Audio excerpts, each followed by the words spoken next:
तुम्हारी बस्ती में बेवाएं भी होंगे, तुम्हारे बस्ती में गरीब भी होंगे, तुम्हारी बस्ती में यतीम भी होंगे। तुमने देखा होगा जब तुम्हारे बेटे ईद के दिन नए कपड़े पहन के ईदगाह जाते होंगे तो उसी रास्ते पर कुछ गरीब मुस्लिम बच्चे, कोई चने की दुकान लगाता होगा, कोई खिलौनों की दुकान लगा के बैठा होगा। खुदा की कसम उसका भी जी चाहता है वो भी ईद के दिन नए कपड़े पहने, वो भी जी चाहता था कि ईद की नमाज पढ़ने के लिए जाए, लेकिन साहिब गुरबत ने रास्ते में पकड़ के रोक दिया था, जरूरतों ने उसको खरीदार बना दिया है। बैठ गया कि रास्ते में सामान लेकर के हम खरीदते तो चले जाते हैं, लेकिन गुरबत का ख्याल किसी को नहीं आता। हाँ, तेरे पास दौलत है, तुझे रब ने पैसा दिया था तो अय्याशियों के लिए तो नहीं था, कव्वालियों तमाशों में लुटाने के लिए नहीं था। काश क्या ही अच्छा होता तू इस पैसे को उठाता, चांद रात वाले दिन किसी यतीम के दरवाजे पे रात के अंधेरे में अंदर डाल के आ जाता, पर्चा बना के डाल देता। ईद सिर्फ मेरी नहीं है, ईद तुम्हारी भी है, इससे तुम भी ईद मनाना। खुदा की कसम अगर उस पैसे से किसी गरीब की ईद हो जाती तू कब्र में बाद में जाता, मदीने वाला तेरी कब्र में पहले तशरीफ। जिंदाबाद जिंदाबाद, बहुत अच्छी हजरत,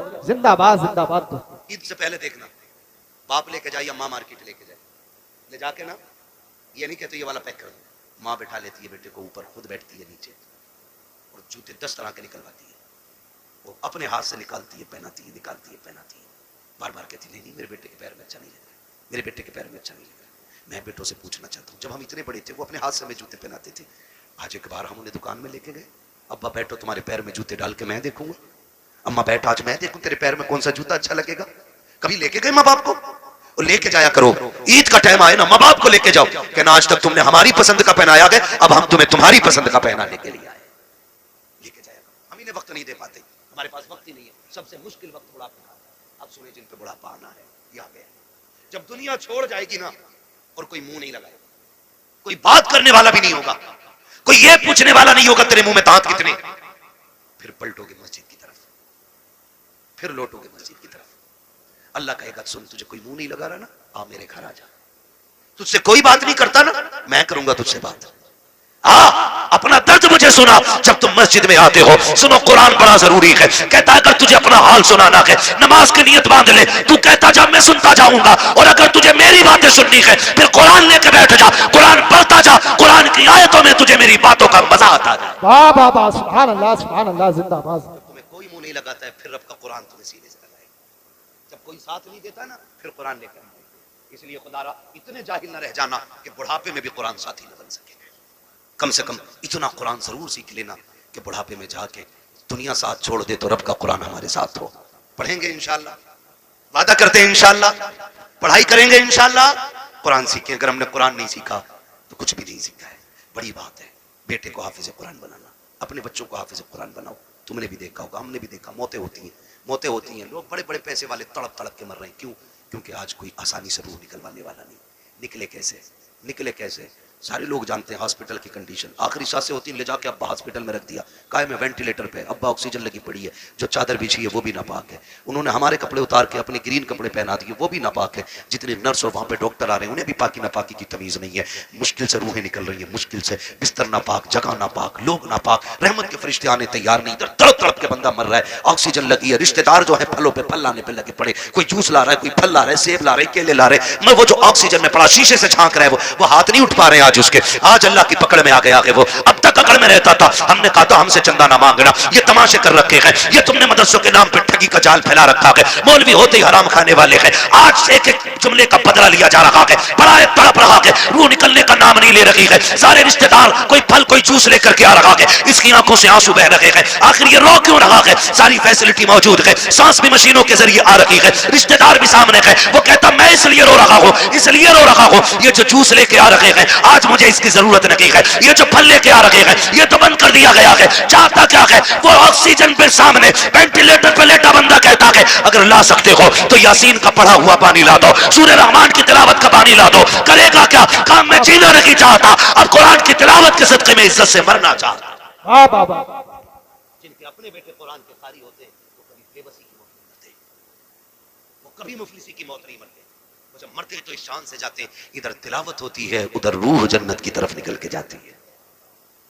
एहसान है उलमा का कि ये हमारे बच्चों को पढ़ा रहे हैं और हमें दीन दे रहे हैं। मैं तो दावे के साथ कहता हूँ इस बात को, हमारे हाफिज बन जाए तो बंदा 1000 रुपए दे कहता मैंने बहुत दे दिए इमाम मौलाना को, 1000 रुपए एक जोड़ा उनकी बहू को दिया था, एक जोड़ा उन्हें दिया था। सुन भाई कान खोल के सुन, और मैल हो तो साफ कर ले, 1000 नहीं, 10 लाख नहीं, 50 लाख नहीं, ये जो खाल है ना तेरे बदन की अगर ये उतार के ना इसका जूता बना के अपने बेटे के उस्ताद को भी पहनाए ना, तो तब भी उस एहसान का बदला पूरा नहीं होगा जो तेरे बेटे को इन्होंने हाफिज कुरान बना के तुझ पे एहसान कर दिया है।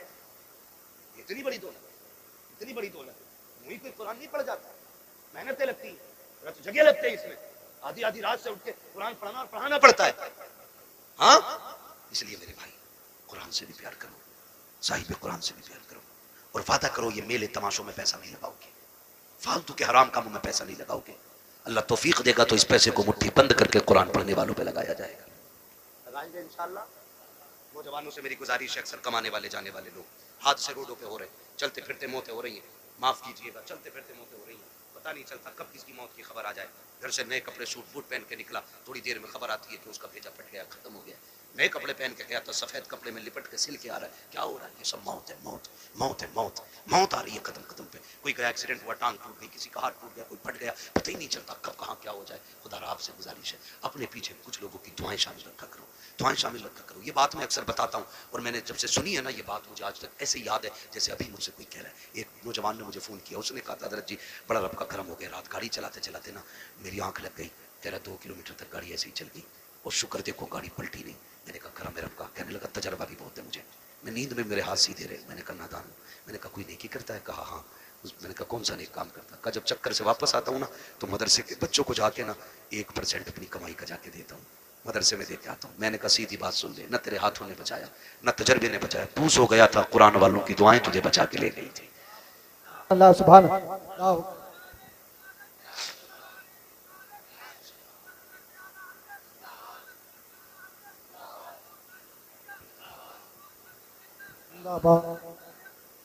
जिंदाबाद, लब्बैक या रसूल। नहीं मेरे भाई, बस मैंने पहले कहा था तूफान नूह लाने से आखिर क्या फायदा, एक अश्क ही बहुत है अगर कुछ असर करे। मेहनत लगती है, मेहनत लगती, तो किसी की दुआएं शामिल कर लो। आप सारे मेरी उम्र के मेरे भाई हैं, कुछ दोस्त हैं, कुछ भाई हैं, नौजवान सारे मेरे। मैं कहता हूँ अपने पीछे यार दुआओं वाला साथ रखो, दुआओं वाला रखो। बड़ी दुआएं बड़े काम आते हैं इनके, ये लम्हे लम्हे के लुत्फ में ना, ये कभी कभी हमारी सालों साल की गलतियों पर भारी पड़ जाते हैं, बड़े काम आते हैं इनके ये लुत्फ में। हिस्से रखा करो इसमें, हिस्से अपने पीछे दुआओं वाले हाथ रखो। गारंटी नहीं है, कई लोग कहते हैं 500 रुपये देगा, दुआ कर देना, 500 रुपये देकर दुआ कर देना, कोई 1000 देकर दुआ, कोई 5000 देकर दुआ कर देना। चल तू दे रहा है, ये दुआ मुंह से कह के ले रहा है। ऐसे काम करो कि जबान ना भी खुले दुआएं फिर निकलने लग जाए, ये असल दुआ होती है। कहा कह के कराई तो क्या कराई, ऐसे काम कर जाओ कि खुद दुआ दिल से निकल जाए, वो दुआ असर रखती है। कहा था दिल से जो बात निकलती है असर रखती है, पर नहीं ताकत परवाज मगर रखती है। ऐसे काम कर जाओ कि दुआएं दिल से निकलें। फिर मुझे वो बात याद आ गई, फिर मैं वो बच्चे की बात दोहराऊंगा। कुरान बड़ी चीज है, अक्लमंद है वो बाप जो अपने बच्चों को कुरान की तालीम दे रहे हैं, और साथ में दुनिया की तालीम भी जरूरी है, दुनिया की तालीम भी जरूरी है। आप बनिए, पढ़िए। अब लड़ाई तो पर बंदूक की नहीं रह गई है, अब लड़ाई कलम की है। जिस कौम के हाथों में कलम होगा वो कौम आगे जाएगी, और जिसके हाथ में कलम नहीं होगा वो नालियां साफ करेगी।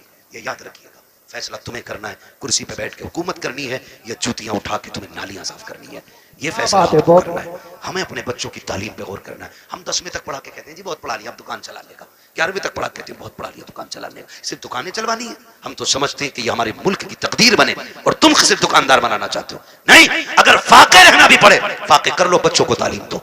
मारेरा शरीफ का एक नारा है, आधी रोटी खाएंगे बच्चों को पढ़ाएंगे। ये हर शख्स लाजिम कर ले। हम फटे कपड़े पहनेंगे लेकिन बेटे के कंधे पे स्टार लगवा के दिखाएंगे। हम फाके से रहेंगे लेकिन बेटे के सिग्नेचर में जोर पैदा करेंगे। हम फाके करेंगे लेकिन बेटे का कद ऊंचा देखना चाहते हैं। याद रखो, जब खानदान का एक बेटा बड़ा होता है, सिर्फ एक बड़ा नहीं बल्कि पूरा का पूरा खानदान ऊंचा नजर आया। वाह वाह वाह, सुभान अल्लाह सुभान अल्लाह, जिंदाबाद। पढ़ेंगे इंशाल्लाह, पढ़ेंगे इंशाल्लाह। ये जो चंदे करते हो ना कव्वालियों के लिए, चंदा बंद नहीं करना है, कव्वाली बंद करनी है। उस चंदे को उठा करके ना अपनी कौम की बच्चियों के लिए बेहतरीन इंग्लिश मीडियम स्कूल, और ऐसा होना चाहिए जिसमें पढ़ने वाली भी बेटी हो और पढ़ाने वाली भी बेटी हो। इसी चंदे को उठा के, आपसे अलग से नहीं मांग रहा हूं, अलग से नहीं मांग रहा हूं, आप इसी चंदे को उठा के जो कव्वालियों में लुटाते हो, उड़ाते हो और जो देते हो, सिर्फ इतना उठा करके स्कूल बनाओ जिसमें पढ़ने वाली भी बेटी हो और पढ़ाने वाली भी बेटी हो। खुदा की कसम फिर हॉस्पिटलों में तेरी मेरी बेटी को बेपर्दा नहीं किया जाएगा। अगर इलाज के लिए मरियम आएगी ना तो फिर डॉक्टर बन के फातिमा नजर आएगी। मैं न्यूज देख रहा था, कोई पुलिस उसका जेल का कोई जेलर है जो मुस्लिम लड़कियों को जो जेल में बंद है उनको रात को उठवा के अपने कमरे में बुलवाता है। ये हमारी कौम का मुकद्दर रह गया और हम कुछ भी नहीं कर पा रहे। क्यों? क्योंकि तुम किसी गिनती में नहीं हो। अगर हो तो ताबीज की दुकानों पर तुम, डोरी की दुकानों पे तुम, चादरों की दुकानों पे तुम, फूलों की दुकानों पे तुम, मुजाबिरों में तुम, जाकर के देखो तमाशाइयों में तुम। अगर नहीं हो तो कामयाबी की जगह तुम नहीं। इसलिए पढ़ना है। ये कसम खा लो कि हमें या तो पढ़ना है या बच्चों को पढ़ाना है। और याद रखना, मज़ारों से इलाके बुलंद नहीं होते। मैं खुल के बात कर रहा हूँ और बरेलवी भी हूँ। इनकी जैसी जिंदगी थी ये काट के चले गए। अच्छी काटी अल्लाह ने मजार बनवा दिया, बुरी काटते तो लापता हो जाते, नाम तक कोई पूछने वाला नहीं। तो याद रखिए, मजारों से रुतबे बुलंद नहीं, मेहनत से रुतबे बुलंद होने, मेहनत से रुतबे बुलंद होने, मेहनत से रुतबे बुलंद होने। हमें मेहनत करनी है। किस चीज पे? तालीम। किस पे? बच्चों पढ़ेंगे मेरे बेटे, मोबाइल तो ज्यादा नहीं चलाएंगे। फिलहाल सुन लो तुम भी, छोटे छोटे बच्चों से गुजारिश करूंगा, अगर आप 10-11 बजे मोबाइल चलाओगे ना तो एक तो 40 साल में जाके अंधे हो जाओगे, दूसरे कान खराब हो जाएंगे, और तीसरे शादी के बाद तुम्हारी बीवी बच्चों का पेट भीख मांगते रहेगा। ये तुम याद रखना। अगर चाहते हो अच्छे कपड़े पहनो, अच्छी गाड़ियां हो, इज्जत की जिंदगी हो, तो मोबाइल फेंक दो, कलम पे जोर दो, तालीम पे जोर दो, किताबें पढ़ो। आज मेहनत कर लो, कल लैपटॉप कंप्यूटर तुम्हारे कदमों में पड़ेगा। सुभान अल्लाह, बेशक पढ़ेंगे इंशाल्लाह। नौजवानों से गुजारिश है, ये जो पबजी की बला गई है ना, पबजी और फ्री फायर क्या है?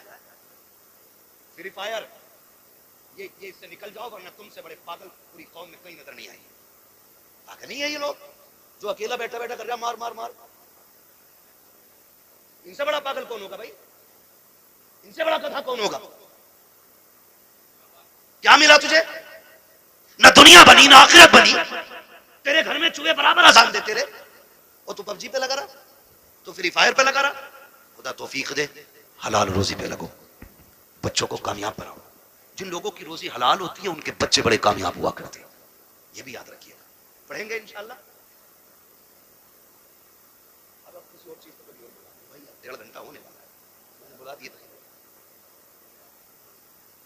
यार। बर्थडे पे तो नहीं, तुम भी बोल दोगे यार, ये तो इतना वाहियात काम है। ये नहीं भाई, तुम भी तो जान हो जलसों की यार, तवज्जो है ना सारे लोगों। तो पढ़ाई पे ध्यान दीजिए, मोबाइल छोड़ दीजिए। ये मगरिबी जो शैतानी ताकत है ना, ये सब उनकी स्कीम है हमें बदनाम और बर्बाद करने की। उनके बच्चे देखो 18 घंटे पढ़ते हैं, उनके बच्चे लाजिम है 18 घंटे उनके बच्चे पढ़ते हैं। ईसाइयों का उसूल है 90 साल का भी होगा तो 18 घंटे पढ़ना लाजिम है, क्योंकि उन्हें एक अच्छी नस्ल देनी है। वो मुट्ठी भर नहीं, गिनती भर है, लेकिन दुनिया को मोहताज बना रखा उन्होंने। पानी उनका पी रहे हो तुम, साबुन उनके यूज कर रहे हो तुम, हैं? और फास्ट फूड उनके खा रहे हो आप, दवाइयां उनकी हैं आपके पास। आपका क्या है? हमारे पास सिर्फ फ्री फायर है। इसे खा के अंधे बनो, फिर दवा उनकी खाओ। इसे खा के पागल बनो, मेडिसिन उन्हीं की। ये हमारी कौम की कंडीशन है। इसलिए पढ़िए, बहुत हो गए हैं तमाशे।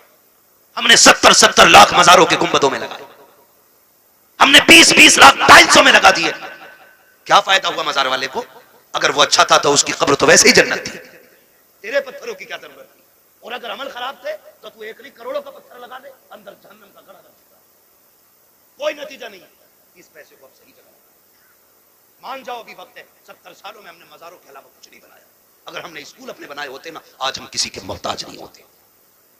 पहली बात तो हमारे कॉलेजेस नहीं, बच्चे हैं ही नहीं कि जो किसी इंजीनियरिंग कॉलेज में जाएं या मेडिकल कॉलेज में जाएं। अगर कोई बच्चा इल्ला माशाल्लाह तैयार हो भी जाता है तो हम इतने बड़े मोहताज हैं, अपने बच्चे की फीस भी देते और डोनेशन के नाम पे 50-50 लाख रुपए उन्हें रिश्वत दी जाती है, तब कहीं तेरे मेरे बेटे को बैठने की कुर्सी मिलती है। ये मोहताजी है हमारी, समझ रहे हो आप? और फिर भी मुझे चढ़ गया चिश्ती रंग, सारे गुंडे वहां मिलेंगे जिन्हें कौन से मतलब नहीं, तबाही से मतलब नहीं, सारे इकट्ठे मिलेंगे। निकलो इन तमाशों से, कोई नतीजा इनसे नहीं है। काश जितनी रात बैठ के तुमने चढ़ गए चिश्ती रंग किया ना, उतनी देर बैठ के कुरान पढ़ लिया होता और फिर लास्ट में झोली फैला के रब से करम मांगा होता। वो इतना करीम है, तेरी एक रात के बदले में तेरे 70 साल के गुनाहों को एक लम्हे में माफ कर देता। वाह वाह वाह, सुभान अल्लाह। जवानी का जोश है, चलो भाई कबड्डी देखेंगे, चलो भाई ये देखेंगे। अल्लाह तौफीक दे तो कुरान की किरात के मुकाबले कराओ आप। कौन अच्छा कुरान पढ़ता है उसे दो इनाम। जब ये महफिल आबाद करोगे, हर शख्स चाहेगा मेरा बेटा भी कुरान का कारी होना चाहिए।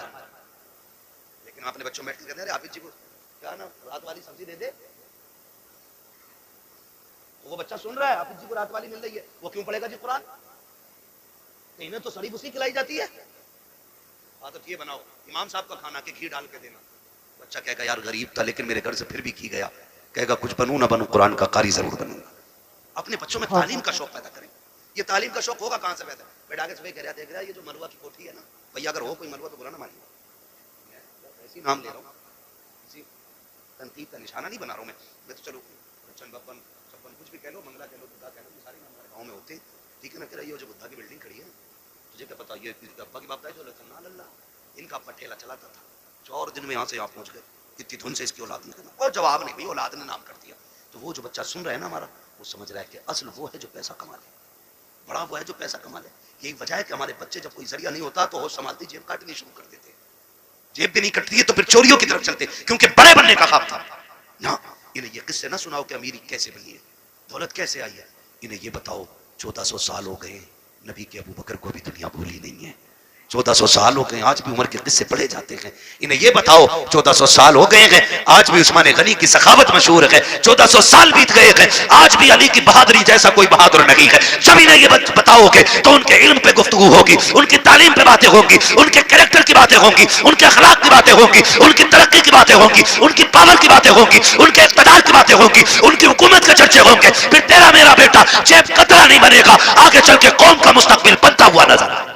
सुभान अल्लाह सुभान अल्लाह। अपने बच्चों को दौलत के किस्से नहीं, हुजूर के गुलामों के किस्से सुनाओ, हुजूर के गुलामों के किस्से सुनाओ। करेंगे इंशाल्लाह, करेंगे इंशाल्लाह। हाँ, मेरे भाई ने कहा बर्थडे का मसला, बर्थडे के बारे में क्या कहा? केक की जगह पेट काट दो तो अच्छा है। चाकू नहीं थम रहा चच्चा उससे, और ये कंडीशन है बर्थडे चल जाए। ये सब यहूदी और ईसाइयों की चलाई हुई रस्म है जो हमारे घरों में आती है, हमारे घरों में आती है। क्या भाई क्या हो गया, तुझे बर्थडे हो गया तेरा, तू 1 फीट बढ़ जाएगा आज है, 2 किलो वजन बढ़ जाएगा इसमें। हम डॉक्टर से पूछते पूछते परेशान है, बता दो थोड़ा वजन बढ़ जाए। लोग हमें कहते हैं यार बड़ा कमजोर मौलवी है, ये देख के कहते तुम फिट हो, ये हमें फिट कहते हैं। तो हम इनसे दवा मांगते हैं, ना इधर से फिटिंग हो रही है ना उधर से फिटिंग हो रही है, तो नतीजा कुछ नहीं है, कोई मसला नहीं। बर्थडे शड्डे खत्म करो ये तमाशे। खुद ये सोचो अगर आप 50 साल के हो गए, कितने साल है, कितने के बोलो, कितने साल के?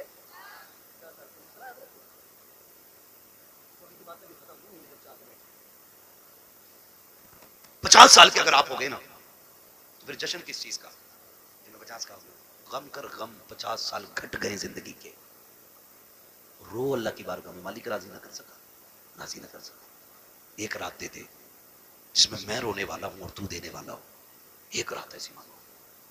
जब तुम्हारे जन्मदिन की लोग केक काटने की बात करें फिर तो तैयारी मुसल्ले की किया कर, मुसल्ला बिछाया कर, रोया कर, अल्लाह से गुनाहों की माफी मांगा कर। वो इतना करीम है, तुम्हें मांगने में देर होगी, खुदा को देने में देर नहीं लगेगी। हाँ, करेंगे इंशाल्लाह ये तमाशे खत्म, बड्डे बड्डे खत्म करेंगे इंशाल्लाह, वादा करें इंशाल्लाह। जितने लोग यहाँ आए बताओ बड्डे पे केक तो नहीं काटोगे? ऐसे खा लिया करो जाके केक, ला ले वो लाई ले लगा के खा लो, लेकिन केक पे बड्डे पे कटना जरूरी है क्या है? ये कंडीशन है हमारी। निकलो इन सारी फालतू की चीजों से, एक फोकस करो, हमें दुनिया भी बेहतर करनी है और आखिरत भी बेहतर करनी है। और ये हमारा दीन हमें सबक देता, रब्बना आतिना फिद दुनिया हसना व फिल आखिरती हसना। अल्लाह हमें दुनिया की भी इज्जत भलाइयां अता कर और आखिरत की भी इज्जत और भलाइयां अता फरमा। हाँ, तो आप दुनिया भी बेहतर करें और आखिरत भी बेहतर करें। अल्लाह ताला हमें और हमारी नस्लों को दुनिया और आखिरत को बेहतर करने की तौफीक अता फरमाए। फरमाया गया या अय्युहल्लज़ीना आमनू उदखुलू फिस्सिल्मी काफ़ा। पूरी मेहनत लग गई तकरीर में, जितनी तकरीर में लगे कि उतनी शजरे में लग जाएगी। भाई कह रहा कभी कभार का तो नंबर आवे पढ़ा दो शजरा, मोहब्बत अल्लाह सलामत रख के भाई कह गया तो मैं शजरा पढ़ देता हूँ, और क्या थोड़ी सी मेहनत ज्यादा पड़ेगी। लेकिन सुनो, अब तक जैसे तुमने गुम होकर सुना है ना, शजरा ऐसे नहीं होना। शजरा जरा बोलो सुभान अल्लाह। सुभान अल्लाह। ये जो दीवार के पीछे बैठे हैं ना, इस दीवार के पीछे इनकी तो मौज ही लग गई, कतई बोल नहीं तैयार। उस दीवार के नहीं बाबा, मैं इस दीवार के। बैठ जाओ भाई, बैठ जाओ, कबड्डी नहीं है जलसा है, बहुत दिन में सुधरोगे जाके, मुझे पता है। काफी टाइम से यहाँ तमाशे हो रहे हैं, मगर उम्मीद है जितने आए हैं ना सारे हुजूर के गुलाम आए, इन्हें दोबारा अब कहने की जरूरत नहीं पड़ेगी। हुजूर का इश्क यहां तक ले आया है, और जब हुजूर का इश्क ले ही आया है तो जो बातें जरूरी थी उन पे अमल करेंगे इंशाल्लाह। करेंगे सारे नौजवान इंशाल्लाह, वादा करेंगे। बंद करेंगे सारे तमाशे अपने से। अगर कोई फिर भी ना माने तो अबू जहल नहीं माना था, ये नहीं मानते तो क्या फर्क पड़ता है? अबू जहल को समझाने हुजूर आते थे, तुम्हें समझाने तुम्हें आया है ना, आपको जिब्रील नहीं आने वाले। अब यही उलमा बताएंगे, जब भी बताएंगे इसलिए जो मान जाएगा अनस के बेटे कहना सुभान अल्लाह। अगर तुम कहना भूल गए तो मैं शजरा भूल जाऊंगा। नमाज जनाजा नहीं है कि तकबीरें पूरी करके हटूंगा, अब तो बंद गई नहीं, अब ओले पड़े या बारिश, ऐसा नहीं होना। अगर चुप गए मैं भी हट जाऊंगा, ठीक है ना। बस हाथ का इशारा होता रहे, बस खाली आप बोलते रहिएगा। भाइयों की फरमाइश है, बस इसलिए पढ़ दे रहा हूं, वरना सुई 1.5 के पार जा गई है मेरी तकरीर की, ठीक है ना। अब जरा बोलते सारे सुभान अल्लाह। सुभान अल्लाह। वो भाई की तरह जो कह के गए, फरमाइश करके गए, जी, जी, आवाज तुम्हारी भी आनी चाहिए। हाँ माशाल्लाह, बड़ी तेज आवाज है। पीछे हमारे चचा लोग बैठे हैं, अगर इनकी आवाज ज्यादा तेज है इनसे बुलवाओगे मत, कभी कभी बुढ़ापे में ज्यादा जोर लगाते हार्ट अटैक हो जाता है ना। तो खाली जवान लोग मेहनत कर लें, जी जी जी। जरूरी नहीं, ठीक है। और लेकिन यहाँ मर भी गए ना तब भी मौत अच्छी होगी।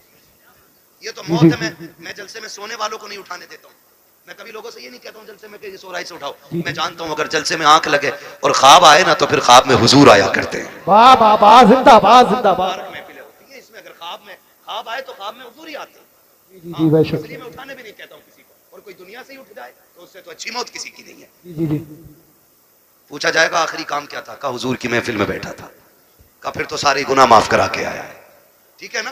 तो ठीक है, जो जवान लोग हैं वो पीता हुआ तो छोड़ो, जो दाएं बाएं गरम केतली की तरह घूमते हैं ना, उनके कपड़े चेंज हो जाते हैं। ठलुए लोग, उनके कपड़े पता नहीं है, थाना साहब के साथ रहता हूं, थाना के साथ रहता हूं। ये कंडीशन है। उमर वो है जो किसी की वोट से हाकिम नहीं बना, किसी की भीख से हाकिम नहीं बना। उमर वो है जिसका इंतखाब अबू बकर ने किया है, जिसकी खिलाफत पे मुहर हैदर कर्रार ने लगाई है। वाह वाह वाह वाह। और छीनने का दावा करने वालों, माँ का दूध पिया है तो फिर खुल के बात सुनो। उमर वो है जो मस्जिद में बैठ के खुतबा दे रहा है, सामने शहजादे बैठे, अली भी मस्जिद में, हसनैन करीमैन खड़े हो गए।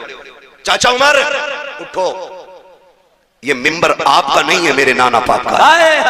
वाह, ये बात कौन कह रहा है? शहजादे। वो कह किससे रहे? उमर से। आधी दुनिया के बादशाह से। उठ के खड़े हो गए, उठ के खड़े हो गए। पूरी जिंदगी झाड़ू लगाना तुम अपने यहाँ के नेता की बैठक में, और एक बार अपनी मर्जी की कह के देख रहे, कान पकड़ निकाले, वोट कह दे दिया, अब्बा बना लिया, ये कह देता बंद।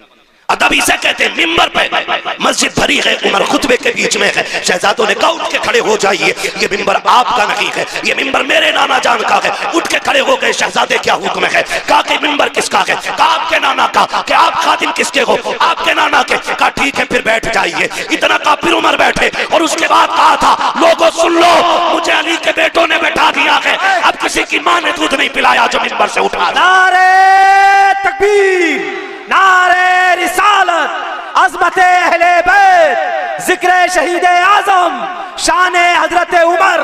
वाह वाह वाह वाह वाह। ये वो उमर है, आधी दुनिया का बादशाह उमर। वाह वाह। मैं बता रहा हूं इन्होंने हुजूर के सहाबा से प्यार कितना किया। क्या कहने है तवज्जो सारे लोगों की।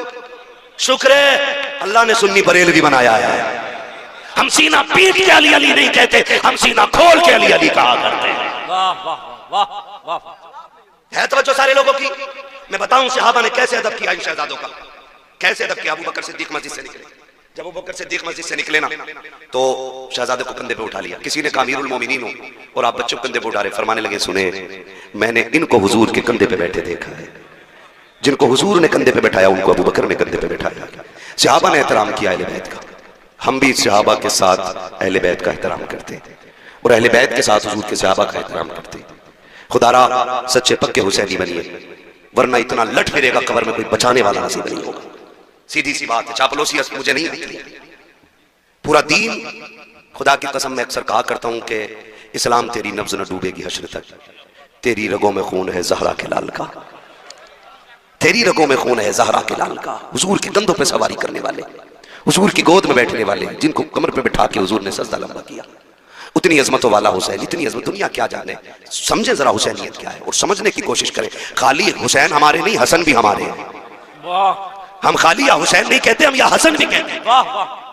हसन भी हमारे हैं, और जिनके हैं वही बोले, बाकी उठ लें। नजराने की भी फिक्र नहीं है, उल्टे पैसे देके चला जाऊंगा। हाँ, दोनों नारे लगने चाहिए, या हसन या हसन, और जोर से या हसन। सलामत रहे। हसन वाले भी हैं और हुसैन वाले भी हैं। किताब सीधी पढ़ा करो, आदि नहीं। जितनी फजीलत में रिवायत है इमाम हुसैन की है वो सारी इमाम हसन के साथ है। वाह, हसन को छोड़ के, हाँ, हसन को छोड़ के कोई रिवायत नहीं है, कोई रिवायत नहीं है। नबी जब भी जिक्र करते हैं तो पहले बड़े का नाम लेते हैं, वाह, फिर छोटे का लेते हैं। है तवज्जो सारे लोगों की, कुश्ती हो रही दोनों की कुश्ती। हुजूर कह रहे हैं हसन पकड़ो हुसैन की गर्दन, कमर में हाथ डालो, बाजू पकड़ो, इधर से पटको। पर्दे से सैयदा कायनात कहती है अब्बा जी हसन बड़ा है हुसैन छोटा है। आप भी बड़े के साथ हो गए, आपको तो बच्चे के साथ होना चाहिए था।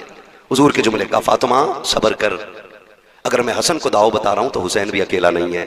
कहा फिर, कहा मैं हसन को बता रहा हूं, हुसैन को मेरा जिब्रील बता रहा है। हाय हाय हाय, वाह वाह वाह वाह वाह, क्या कहने, वाह, अज़मतें देखें, इनकी शान देखें, वाह, किस ज़बान से हो बयाने इज़्ज़ो शान अहले बैत, मदह खाने मुस्तफ़ा के, मदह खाने अहले बैत, बे इजाज़त जिनके घर जिब्रील भी आते नहीं, कद्र वाले जानते हैं कद्र शान अहले बैत। अपना सौदा बेचकर बाजार सूना कर गए, कौन सी बस्ती बजाई खानदान अहले बैत, बेअदब गुस्ताख नजदीक को सुना दे हसन क्यों कहा करते हैं सुन्नी दास्तान है। वाह वाह वाह वाह, हसन भी शान वाला है, हुसैन भी, शान, हुसैन भी, जोर से हुसैन भी शान वाले हैं। एक हज करने जा रहा है तो जाने से पहले पूरा वीडियो, जाके भी पूरा वीडियो और आके फिर पूरा वीडियो। हसन हुसैन वो हैं जिन्होंने 25 हज पैदल किए हैं। बोलो यार सुभान अल्लाह। हाँ 25 हज। मक्के और मदीने शरीफ का फासला कितना है? 350 किलोमीटर का फासला है। पैदल हज किए दोनों शहजादों ने। कितने? 25। अल्लाह इन शहजादों के सदक़े में हमें भी हुजूर के शहर की गलियां नसीब फरमा दे। 25 हज पैदल फरमाए।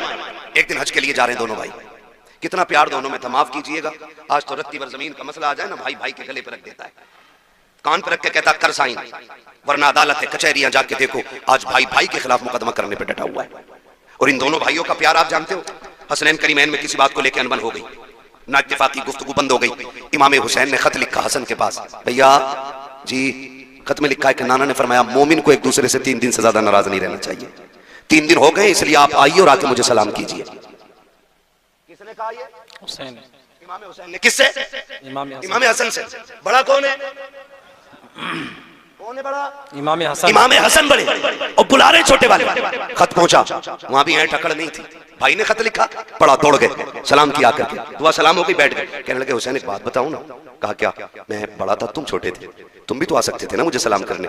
मुस्कुरा के देख के कहते हैं नाना ने फरमाया जो रूठे हुए भाई को पहले सलाम करेगा वो जन्नत में पहले दाखिल होगा। वाह वाह वाह वाह, आप बड़े तो मैं चाहता हूं कि मुझसे पहले आप जन्नत में दाखिल। क्या बात है, ये उनका आपस में प्यार है। और यहाँ होशियार रहा करो ठलुए चाय पीने वालों से। ये चाय भी पीते हैं, जहर भी घोलते हैं। कहते हैं वो क्या हो गया भाई तुम्हारे बड़े से? वो कह रहे अरे यार क्या वो मैल उठा के मेरे में रख दी। तो कह रहा कमजोर थोड़ी हो, वकील का नंबर मैं दूं, मेरी पहचान है फला दरोगा से। ये दलाल होते हैं, दलाल। पावर नहीं होती, मैं इन्हें नेता नहीं मानता हूं। ये दलाल होते, अपने भी काम पैसे देके कराते, तो ये नेता नगरी नहीं, दलाली है। सही बात। कह रहा मेरी पहचान है, कर मुकदमा, तेरे बाप का क्या जाएगा। वो दोनों भाई कचहरी में पूरी जिंदगी गुजारेंगे। ऐसे लोगों से होशियार रहिए। दोनों भाई साथ हज करने के लिए जा रहे हैं। रास्ते में साहिल मिल गया, उसने कहा बड़ा परेशान था, मुसाफिर हूं, कुछ खाने पीने को नहीं है, शहजादों कुछ मिलेगा? दोनों भाइयों ने एक दूसरे का मुंह देखा, सारा ही उठा के दे दिया।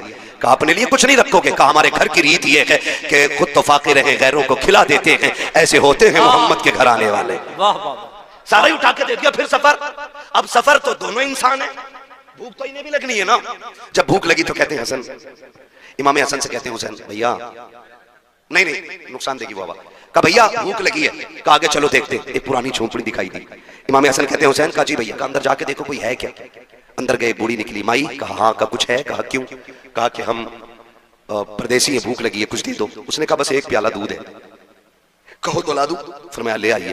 प्याला आया ना, इमाम हुसैन ने उठाया, कहा पहले हसन आप पियो, आप बड़े हो, पहले हक आपका है। पहले इमाम हसन को इमाम हुसैन ने आधा प्याला पिया। आधा प्याला पी के आधा उन्होंने इमाम हुसैन को दे दिया। जब पी के दूध जाने लगे, बुढ़िया ने कहा शहजादा रुको ना, इतने हसीन चेहरे मेरी नजर ने आज तक देखे ही नहीं। क्या कहने, जरा बता के जाओ, किस माँ के लाल हो तुम, कहाँ के रहने वाले हो? कहा माँ क्या करेगी? कहा जी करेगा तो मिलने आ जाऊंगी। फरमाने लगे फिर नाम ना पूछ, कभी मिलने का इरादा हो तो नबी की चौखट पे आ जाना।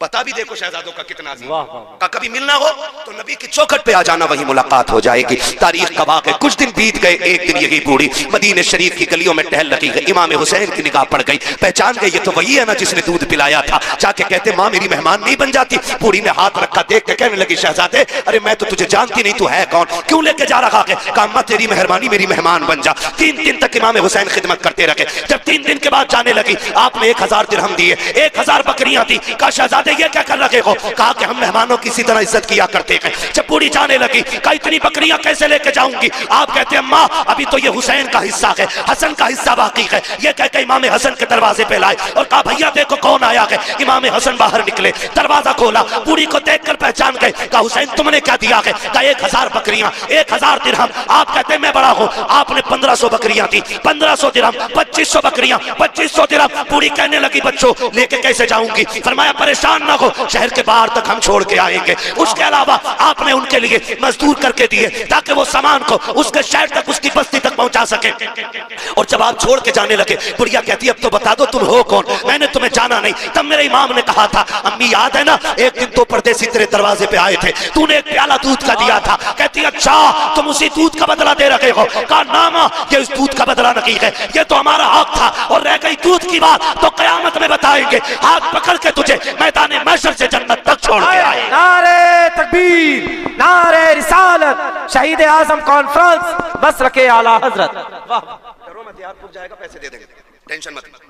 तवज्जो है सारे लोगों की? हाँ खुदा सलामत रखे। अच्छा तो ये नीचे वाली आवाज खोल दो ना, नीचे वाली खोल दो, ऊपर वाली बंद कर दो चाहे। तवज्जो है सारे लोगों की? जरा कह दें हुसैन कौन देता के देने को मुंह चाहिए, देने वाला है सच्चा, जोर से देने वाला है सच्चा, देने वाला है सच्चा। हमारा नबी उसी नाना के नवासे हैं। इनकी सखावत पे बात करें तो बड़ा वक्त गुजर जाएगा। उससे सखी कौन होगा जिसने 6 माह का असगर दे दिया हो? उससे बड़ा सखी कौन होगा जिसने 18 साल का अकबर दे दिया हो? उससे बड़ा सखी ला के दिखाओ जिसने कुल कायनात दीन के लिए लुटा दी हो। माफ कीजिएगा, आज 10 मुहर्रम को हमने ना एक त्योहार बना रखा है। मेले लगते, मेले तमाशे होते, बहन बेटियां बेपर्दा निकल रही है। गैरत नहीं आती हमारे मर जाने के लिए? क्या ये संभल का जो तमाशा भी हुआ है, जो पूरी दुनिया जिस पे थूक रही है, क्या ये कम था? कमा के कुलेंगी हमारी। हाँ 5-5 मुस्लिम बच्चियां गैरों के साथ होटलों में पकड़ी गई। क्या ये डूब के मर जाने के लिए काफी नहीं था हमारे लिए? वो रामपुर का हादसा जिसने कसम से रोंगटे खड़े कर दिए, एक मुस्लिम बच्ची ने 100 मुस्लिम बच्चियां गैर कौम के बच्चों के हवाले की, और हम अब भी चोचे लड़ा रहे बैठ करके। अभी हमारे झगड़े खत्म नहीं हो रहे भी। खुदारा बचाओ बेटियों। 10 मुहर्रम के नाम पे क्या नंगे नाच नहीं नाचे जा रहे? कभी मेहंदी के नाम पे, कभी नियाज के नाम पे, कभी डोरी के नाम पे, कभी धागे के नाम पे, कभी चढ़ावे के नाम पे। बताओ कितनी बेटियों के दुपट्टे बचे सरों पे। जो बेटियां साल भर में निकलती, 10 मुहर्रम को वो भी निकल गई घर से। कयामत में सैयदा ज़ैनब पूछेंगी गिरबान पकड़ के, बता हमने अपने 72 लाशें देखे थे लेकिन किसी ने करबला में हमारे सर के बाल नहीं देखे थे। होश है कुछ हमें? वो ख्याल करो खुदारा 10 मुहर्रम को तमाशे का दिन ना बनाओ, अपनी जानी अय्याशी का दिन ना बनाना, वरना कयामत में हुसैन को मुंह दिखाने के लायक नहीं बचेंगे हम लोग। गलत नहीं कह रहा हूं, ये वो कड़वी सच्चाई है जिसने कौम का बेड़ा गर्क करके रख दिया है। तुझे बताऊं हुसैन कौन है? सारे शहीद हो गए, एक एक लाश मेरा इमाम उठा के लाया। 71 लाश उठाई है, अपने खेमे के अंदर आए, बैठे हुए सैयदा ज़ैनब आई, बहन लगती है, बहन है हुसैन की। कौन है बहन? करबला में 2 किरदार हैं, एक किरदार को हुसैनी कहा जाता है, दूसरे किरदार को ज़ैनबी कहा जाता है। मगर याद रखिएगा ज़ैनब भी अली की शहजादी है, हुसैन भी अली का शेर है। दोनों की परवरिश एक घर में है, दोनों की माँ एक है, दोनों का बाप एक है, दोनों का नाना एक है, दोनों का घराना एक है, दोनों की शानें बड़ी अजीम है। मैं अजमत और शान पे बात नहीं कर सकता, उतना वक्त नहीं है, मुझे अभी लंबा सफर करना। बस इतनी गौर से मेरी बात सुन ले। हुसैन खेमे में सैयदा ज़ैनब आ गई, हुसैन खैर तो है? क्या बात है? आंख में आंसू थे। कहा क्यों रोए? कहा इस ख्याल ने रुला दिया, सबकी तैयारियां मां ने कराई है, काश मेरी भी मां फातिमा होती, आज हुसैन मां के हाथ तैयार होके जाता। कैसे जिगर गुर्दे के मालिक हैं ये लोग, कैसे हिम्मत वाले। काश मां फातिमा होती। हजरत फिजा आ गई, हुसैन दुख न कर, मेरे पास बेटा नहीं, तेरे पास मां नहीं, ऐसा कर, तू मुझे मां मान ले, मैं तुझे बेटा मान लेती हूं। तैयारी हो रही है, हजरत फिजा एक चादर निकाल के लाई जो खातून जन्नत की चादर थी। कहा हुसैन इसे सर पे बांध लो, इसी को मां की दुआ समझ लेना। हुसैन तैयार हुए, जाने लगे। फरमाया ज़ैनब, जी भैया। का सारी औरतों की जिम्मेदारी तुम्हारे सर है। अगले जुमले सुनना। फरमाया था, मेरी शहादत के बाद ज़ैनब मेरी लाश पे बेपर्दा ना आना। किसने कहा? बोलो। पूरी जिंदगी लंगर खाते खाते हो गई, कहा समझो हुसैन की फिक्र को। कहा कि मेरी लाश पे नंगे सर ना आना। वो फरमाया, ज़ैनब मैं करबला के मैदान जा रहा हूं, मुझे नाना का दीन बचाना है, तुझे फातिमा का पर्दा बचाना है। तुझे देख के लोग पर्दा सीखेंगे, मुझे देख के मुस्तफा का दीन सीखा जाएगा। मैं जा रहा हूं, लेकिन बेपर्दा मेरी लाश पे लाना। मुझे बताओ, ताजिया बड़ा है कि हुसैन बड़े? बोलो। बोलते क्यों नहीं यार? मैं मुरव्वजा की बात नहीं करता, मैं उसकी बात करता हूं जिसकी इजाजत है। जिसकी इजाजत है मैं उस ताजिया की बात कर रहा हूं। यानी कि मेरे इमाम के रोजे का नक्शा बनाओ, तो नक्शे से रोजे के जात बड़ी है। बता, तेरा रिश्ता बड़ा है या हुसैन का ज़ैनब से रिश्ता बड़ा है? बोलो। बोलते रहिए ताकि समझ में आए। मैं जानता हूं मैं कड़वा बोल रहा हूं, लेकिन मिजाज ही ऐसा मेरा, क्या करूं। मेरे बदन से ये कड़वाहट नहीं जाती, क्योंकि ना मैं चापलूसों में रहा हूं और ना मुझे चापलूसी आती है। मिजाज ऐसा है, इतना कड़वा बोल के जाऊं ताकि कब्र तक नहीं, आखिरी सांस तक तुम्हें मेरी एक एक बात याद रहनी चाहिए। बताओ, रिश्ता मेरा हुसैन से ज्यादा है कि ज़ैनब का ज्यादा है? किसका? ज़ैनब। हजरत ज़ैनब का। हुसैन कहने आना मत। हुसैन कहने, बहन मेरी लाश पे घोड़े भी दौड़े ना, तुम्हें पर्दा नहीं छोड़ना। अल्लाह। लाशों के टुकड़े हो जाए, तुम्हें पर्दा नहीं छोड़ना। यह अहद मेरा इमाम अपनी बहन से ले रहा है। चलने लगे ना तो कहती है, हुसैन जरा आओ ना, मैं तुम्हें चूम लूं। हर दिन ज़ैनब हुसैन के हाथ चूमती थी। आज हुसैन बड़े, बहन ने भाई का सीना चूमा। और हुसैन जब भी चूमते थे बहन की पेशानी चूमते थे। आज जब रुखसत हुई तो कलाई चूमी। हुसैन कहते हैं, ज़ैनब आज तक तुमने कभी सीना नहीं चूमा, आज क्यों चूमा? फिर आप कहती हैं, फिर आपने भी तो कभी मेरी कलाई नहीं चूमी, आज क्यों चूमी? बात बड़े दर्द की है। रिश्ते निभाना सीखो यार, निभाना सीखो। मेरा हुसैन कहता, ज़ैनब मैंने कलाई इसलिए चूमी है कि मेरी शहादत के बाद इन्हीं हाथों में रस्सियां बांधी जाएंगी और इतनी सख्त बंदी होंगी कि वो खून छलक आएगा। हुसैन उस वक्त मक्तल में होगा, हुसैन उस वक्त शहीद हो चुका होगा। इसलिए पहले पहले उन कलाइयों को चूम रहा हूं जिन कलाइयों पे दीन की जिम्मेदारी रह जाएगी। कहा, तुमने सीना क्यों चूमा? का हुसैन मैं जानती हूं कि तेरी शहादत के बाद मुझे पर्दा नहीं छोड़ना है, तेरे सीने पे घोड़े दौड़ेंगे, मैं पर्दा छोड़ के बाहर नहीं आऊंगी। हुसैन मैं पहले पहले तेरा सीना चूम रही हूं। जब बहन को रुखसत किया हुसैन ने, कहा जाओ अब तुम्हारा खुदा हाफिज है। जिस घोड़े पे मेरा हुसैन बैठा, मुर्रिखीन ने लिखा उस घोड़े का नाम मुर्तजिज था। क्या नाम था? मुर्तजिज वो घोड़ा है जो यमन के बादशाह ने मेरे हुजूर को तोहफे में दिया था, और हुजूर ने वो घोड़ा हजरत अली को तोहफे में दिया था। और फिर हजरत अली की मीरास तकसीम हुई तो फिर ये घोड़ा इमाम हुसैन के हिस्से में आया। इस घोड़े की खासियत ये थी, जब इसमें मेरा इमाम बैठता था तो ये हवा से बातें करने लगता था। लोग कहते ये कैसे हो सकता है? मैंने कहा तुझे पता है हलीमा की बीमार ऊंटनी पे मेरा नबी बैठता है तो वो हवा से ज्यादा तेज चलती है। फिर मुर्तजिस पे तो मेरा हुसैन बैठा करता था। हाँ, वो ऊंटनी इसलिए तेज चलती थी क्योंकि उसके ऊपर नबियों का इमाम बैठा है, और मुर्तजिस इसलिए दौड़ता था, ये कहता था मेरा नसीब देखो, मेरे ऊपर वो बैठा है जो नबियों के इमाम के कंधे पे बैठा है। वाह वाह वाह वाह, सुभान अल्लाह, सुभान। मेरे ऊपर वो बैठा, क्या कहने, कंधे के ऊपर बैठा रहा, आज वो मेरे ऊपर बैठा। ये मुर्तजिस की आदत थी। लेकिन आज जब मेरा इमाम आया ना, मुर्तजिस पे बैठे। कोई भी हो, परदेश जाते हो ना, अपनों की आंख में आंसू होते। मैं हर बंदे से बात करना चाहता हूँ। करबला कोई किस्सा नहीं है, गढ़ी हुई कहानी नहीं है। करबला लहू से वो लिखी हुई कहानी है कि जिसकी मोहब्बत में क़यामत तक भी रोया जाए तो उनकी कुर्बानियों का बदला नहीं हो सकता है। ये बात कान खोल के एक एक बंदा सुन ले। कोई जितनी चाहे नहीं तहकीक लेकर के आ जाए, हमारे लिए आला हजरत की तहकीक काफी है। हमारे इमाम ने लिखा कि 3 दिन के भूखे प्यासे शहीद हुए, तो हम किसी की ये तहकीक मानेंगे नहीं कि वो गुस्ल करके करबला में गए थे। ये भी बोला लोगों ने इम्तियाज भाई जी। अभी इसमें भी तबसरे चल रहे हैं। मैं कहता हूं करबला को समझिए। एक साथ तो ये कह रहे बस इतना कहो कि करबला में दर्द के साथ शहीद हो गए, बात खत्म कर दो। मैंने खुल के कहा था तेरे बाप का एक्सीडेंट हो जाए तो तेरी सात पुश्ते बताती हैं एक्सीडेंट हुआ तो सर दीवार में पहले लगा था, बाद में गोनी लगी थी, फिर घुटना लगा, फिर नाक लगी, फिर दांत निकले, फिर जब सीधा किया तो सीना फटा हुआ था। मैंने कहा तेरा हादसे में मरता है तो तू उसकी बातें ऐसे बताता है। हुसैन ने तो एक एक गिन गिन के दीन के लिए दिया है और हंस हंस के दिया है, मुस्कुरा के दिया है। हम उनकी शहादत बयान करते हैं तो कलेजों में पानी क्यों हो जाया करता है। सुन जरा, मेरा इमाम करबला के मैदान में जा रहा है, मुर्तजिस के ऊपर हुसैन सवार हुआ है। आपने जल्दी से लगाम खींची है क्योंकि देख रहे थे उम्मे रुबाब शहरबानो, उम्मे लैला, ये सारी खवातीन दरवाजे पे है, शहरबानो भी पर्दे की ओर से देख रही है। हुसैन ये चाहते थे जल्दी कर मुर्तजिस, कहीं ऐसा ना हो सब्र के बंधन टूट जाएं, लोगों की चीखें निकल जाएं, जितना जल्दी हो सके मुझे इनके बीच से करबला के मैदान में ले चल। आपने जैसी एड़ लगाई है, घोड़ा आगे नहीं बढ़ा है, एक नहीं दो नहीं, यहाँ तक लिखा गया है कि 13 मरतबा मेरे हुसैन ने घोड़े को एड़ लगाई लेकिन आगे नहीं बढ़ा। जब आगे नहीं गया था मेरे इमाम ने कहा था मुर्तजिस हम जानते हैं कि तूने भी 3 दिन से पानी नहीं पिया है, लेकिन सुन हम करीम इब्ने करीम हैं, किसी पर ज्यादती नहीं करते हैं, चाहे तेरी मर्जी है। हुसैन तुझे इजाजत देता है, चाहे तो नहरे फुरात जाके प्यास बुझा ले, चाहे तो कूफा चला जा, चाहे तो शहर मदीना चला जा, चाहे तो मक्का लौट जा, तेरी मर्जी है। ये कह के जैसी आपने जीन से पैर निकाला है, मुर्तजिस की आंख में आंसू आ गए। वो कुछ कहना चाहता था लेकिन ना कह सका, गोया उसने दुआ मांगी, अल्लाह मुझे बोलने की ताकत दे दे, अगर आज भी मैं ना बोला कयामत तक के लिए रुसवा हो जाऊंगा। अल्लाह ने उस मुर्तजिस को कुव्वत गोयाई अता की। लोग कहते हैं घोड़ा कैसे बोल सकता है, मैं कहता हूं अगर असहाबे कहफ के कुत्ता बातें कर सकता है तो हुसैन का घोड़ा बातें क्यों नहीं कर सकता। नारे तकबीर, नारे रिसालत, जिक्र शहीद आजम, मसलके आला हजरत। वाह, बिल्कुल पट कर दिया भाई। तवज्जो है सारे लोगों की। चलूं थोड़ा सा आगे, जरा कहते हैं या हुसैन, और जोर से या हुसैन, या हुसैन।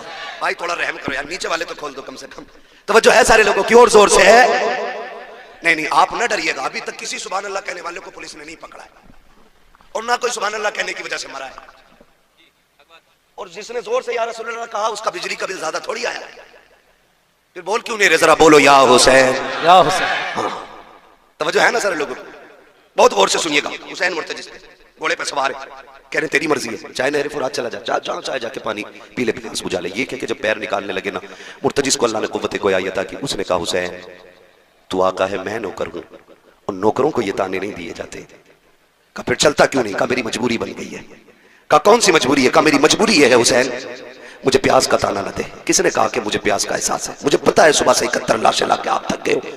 मैं जानता हूं अभी खेमे में सकीना प्यासी है, उम्मे रुबाब प्यासी है, शहरबानो प्यासी है, खानवाद नबुव्वत की शहजादियां प्यासी है, फिर मैं पानी का जिक्र करूं? कहा फिर चलता क्यों नहीं? कहा मजबूरी है। कहा क्या? कि तू एक बार कहता चल, जरा मुड़ के खेमे की तरफ देख, तेरी सकीना 2 बार हाथ उठा के कहती है मुर्तजिस मेरे बाबा को अभी न लेके जाना, जो गया है वो वापस नहीं आया है। बेटियों के प्यार बड़े निराले होते हैं, तुझे क्या पता सकीना का रिश्ता हुसैन से क्या है? तू क्या जाने हुसैन ने किस दर्द के साथ बेटी को रुखसत किया होगा। हाँ आप कभी परदेश जाते हो तो देखना, खुदा की कसम अभी इम्तियाज भाई आए, बाहर से आए थे, मैंने देखा गोद में बच्चे को लिए घूम रहे। मैं सोचने लग गया कि थके हैं, बाहर से सफर करके आए, बच्चे को गोद में उठा लिया। मैं आपसे बताऊं खुदा की कसम मैं नहीं जानता था, मैं नहीं जानता हूं कि बेटियों के रिश्तों में कितना दर्द होता है, लेकिन मुझे इतना पता है आज भी मैं निकलने लगा, मेरी बेटी ने मुझसे कहा था अब्बू कहां जा रहे हो? मैंने कहा जलसे में। कहा अभी तो आए हो फिर जाने लग गए हो? कहा मैं तुमसे बात नहीं करूंगी, तुम मेरे पास नहीं रहते हो, वक्त नहीं गुजारते हो। खुदा की कसम बेटियों के रिश्ते बड़े अजीब होते हैं। हुसैन की सकीना की तरफ मुर्तजिस ने कहा था हुसैन माफ कर दे, तुम एक बार कहते हो चल सकीना, 2 बार कहती है मुर्तजिस अभी मेरे बाप को लेके न जाना,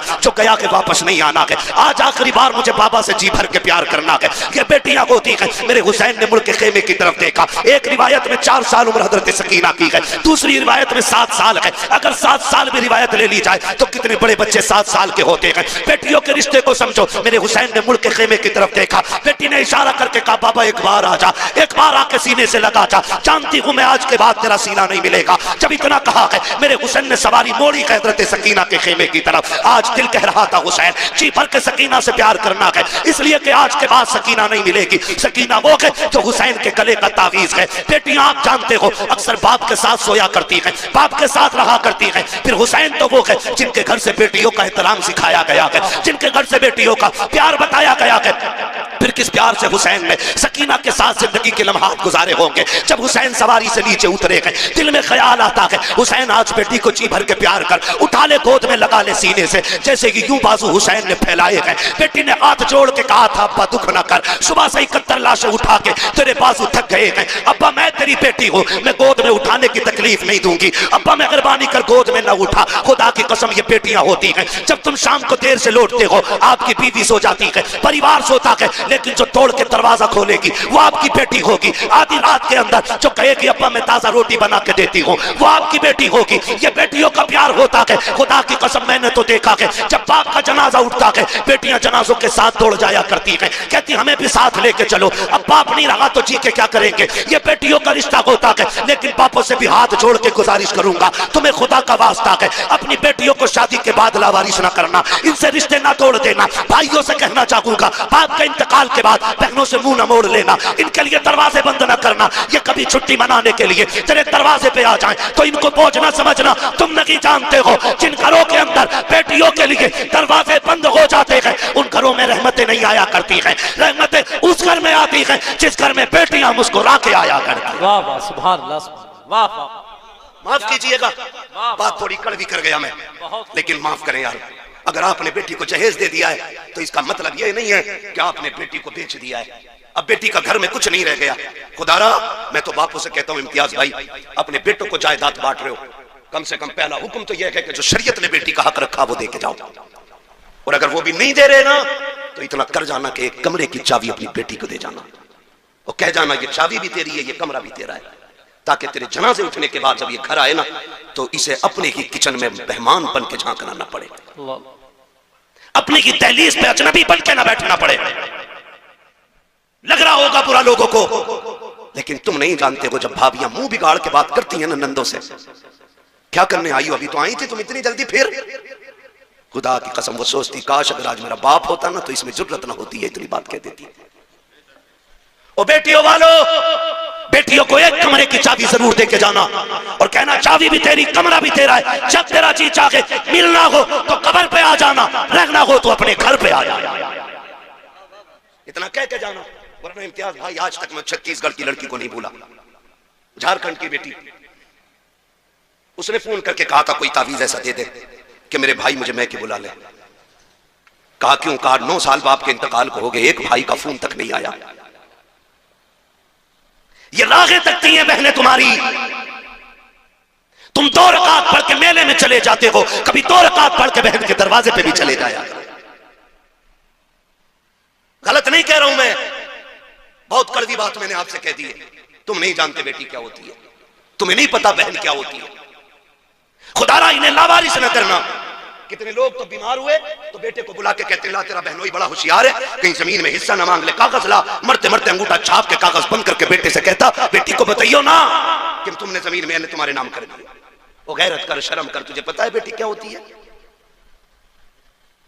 जनाजा रखा हुआ है, नियत बंदी है लोगों की, सफे बंद गई है, इमाम मुसल्ले पे आ गया, पूछा जा रहा है नमाज पढ़ाऊं जी, पीछे से आवाज आई ना नमाज बाद में होगी, पहले मेरा कर्जा दिया जाएगा।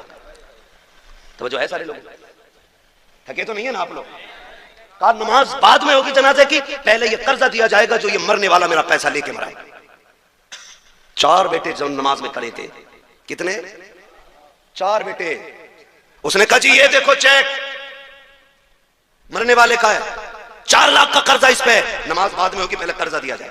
बेटे घुस गए सफों के अंदर ताकि कोई पकड़ के भी आगे ना कर सके। नमाज जनाजा रुक गई, बात चलते चलते घर तक आ गई। बेटी भी मैयत में आई थी, एक बेटी थी, उसे पता चला कोई तेरे बाप की नमाज जनाजा नहीं होने दे रहे। कहा क्या हुआ? कहा कर्ज मांग रहे। उसने मकान की चाबी उठाई और बच्चों को साथ लिया, वहां आ गई जहां जनाजा रखा था। उसने कहा किधर है पैसे मांगने वाला जिसका कर्ज मेरे बाप पे? तो एक वो बंदा आगे बढ़ा, कहा मेरा कर्ज है। उसने कहा ये रही मेरे मकान की चाबी, 10 लाख का मकान है, इसे बेच के अपना कर्जा पूरा कर ले, लेकिन मेरे बाप के जनाजे में देर ना हो, और अगर फिर भी पूरे ना हो पैसे ना तो ये रहे मेरे 2 बेटे, इन्हें ले जाके बाजार में बेच दे, मेरे बाप की मैयत को रुसवा ना कर। ये कह के बच्ची जनाजे की तरफ बढ़ी। कहा जरा मेरे बाप के चेहरे का कफन खोलो। जब बच्ची ने चेहरे का कफन खोला और माथा चूम के कहा था अब्बा दुख न कर, जायदाद मुझे न दी तो क्या हुआ, लेकिन तेरी बेटी जिंदा है, अभी तेरे जनाजे को रुसवा नहीं होने देगी। तेरे जनाजे को तेरी बेटी रुसवा नहीं होने देगी। ये कह के बेटी उठी और कहा चलो मेरे बाप को दफन जल्दी किया जाए। लोगों की चीखें निकल गई, वो भी आगे बढ़ा। उसने कहा बहन माफ कर दे, तेरे बाप पे मेरा कोई कर्जा नहीं, बल्कि तेरे बाप के उल्टे मेरे ऊपर पैसे थे, मैं देना चाहता था, वारिस ढूंढ रहा था, मैं सोच रहा था किसको दूं, कौन है इसका वारिस, का जो कर्ज देने आएगा उसी को पैसे दे दूंगा। का मुझे नहीं लगा कोई वारिस है, इसलिए बेटी ये पैसे तू ले जा। उसने पैसे हाथ में लिए और भाइयों की तरफ फेंक के कहा दौलत उन्हें दे दो जो जायदाद के वारिस है। बेटियां जायदाद की नहीं, बेटियां अपने बाप के प्यार की वारिस हुआ कर। वाह वाह, क्या कहने क्या कहने क्या कहने, वाह वाह वाह। खुदारा इन बेटियों के साथ रहम करे, इन बेटियों के साथ सितम न करे। बेटी हमदर्द होती है बाप की। आज एक बेटी पैदा हो जाए मुंह टेढ़ा कर लेते, दुआ करो जी अल्लाह बेटा दे दे, 3 बेटियां हो गई बेटा दे दे। खुदा की कसम बेटियां बोझ होती तो खुदा महबूब के आंगन में कभी 4 बेटियां अता न फरमाता, कभी नहीं देता 4 बेटियां। और बेटियां भी ऐसी खुदा की कसम जिनके तज़किरे सुबह क़यामत तक होते रहेंगे। और ख्याल करो अल्लाह बेटी दे तो मुंह न बिगाड़ना, शुक्र अदा करना। बस आखिरी बात तवज्जो है सारे लोगों की, जरा कह दे या हुसैन, और जोर से बोले या हुसैन। मेरा ईमान घोड़े से नीचे उतरा, मुर्तजी से नीचे आए, बाजू फैलाए। बेटी बेटी हुआ करती है, बची मेहरबानी करें, चुके ना आप एक काम करें, हालत रुकू में आ जाए। क्या करोगी बेटी का बड़ा प्यार करना है। अल्लाह अकबर। मेरा इमाम हालत रुकू में आया, बेटी ने यूं गले में हाथ डाला। अल्लाह अकबर, तारीख गवाह है वो क्या मंजर था, मैं क्या कहूँ आपसे, मैं नहीं जानता हूँ। आज की बेटी का प्यार देख के लोग रो दिया करते हैं, कल हुसैन की बेटी का दर्द किसने जाना। कौन जानता है किस हाल में हुसैन बेटी से जुदा हुए। जब गले में हाथ डाला ना मेरे इमाम ने कहा बेटी ये क्या है, कहा बची आज जी भर के प्यार करने थे। मेरा इमाम हालत रुकू में आया, बेटी ने बाजुओं की माला बना के गले में डाली और हाथ डाल के बेटी ने माथा चूमा गए। हुसैन खामोश रह जाते हैं। दाना रुखसार चूमा, हुसैन फिर भी खामोश खड़े हैं। बेटी ने बायां रुखसार चूमा, हुसैन फिर खामोश खड़े हैं। बेटी ने हुसैन के लबों को चूमा, हुसैन फिर भी खामोश हैं। बेटी ने बाप का गला चूमा है, हुसैन फिर भी खामोश रह गए। लेकिन जब बेटी ने सीना चूमा है अब हुसैन खामोश न रह सके। फरमाया सकीना का जी बाबा का बेटी बता तो सकी इतना प्यार क्यों कर रही हो। हजरत सकीना ने बाप का मत्था चूम के कहा था अब्बा सुबह से देखती रही हो, अब्बास गए सबने चूम के भेजा था, कासिम गए सबने प्यार किया था, ओनो मोहम्मद गए सबने लाड़ प्यार दिखाया था, अकबर गए आपने भी चूमा था, अब्बास ने भी चूमा था, सबने चूम के अकबर को भेजा था। लेकिन अब मैं देख रही हूँ मेरा बाप जा रहा है, कोई चूमने वाला नहीं है, हुसैन जा रहे हैं, कोई प्यार करने वाला नहीं है। काबा दिल थोड़ा न करना, अभी सकीना करबला में है। काबा जी अगर पूछना चाहते हो कि ये प्यार किस लिए कर रही हूँ तो सुनो अब्बा मैंने आपके माथे को चूमा है। हुसैन दुख न करना, ये मेरा बोसा नहीं, ये नाना मुस्तफा के बदले का बोसा है। दाने रुखसार को चूमा है, ये बाबा अली का बोसा है। बाएं रुखसार को चूमा है, माँ फातिमा का बोसा था, तेरे लबों को चूमा। चाचा हसन का बोसा था, तेरे गले को चूमा, वो मेरा बोसा था। का बेटी सीना क्यों चूमा, का ये न पूछो बर्दाश्त न कर सकोगे, का बता ना बेटी, का ना पूछ बड़े दर्द की बात है, का सीना क्यों चूमा है। का बेटी कहती अब्बा न पूछिए इसमें बड़ा दर्द है, का बेटी बता तो सकी मेरा सीना क्यों चूमा है। हजरत सकीना ने बाप के गले में हाथ डाला है, कहती अब्बा बर्दाश्त कर सकते हो तो सुनो,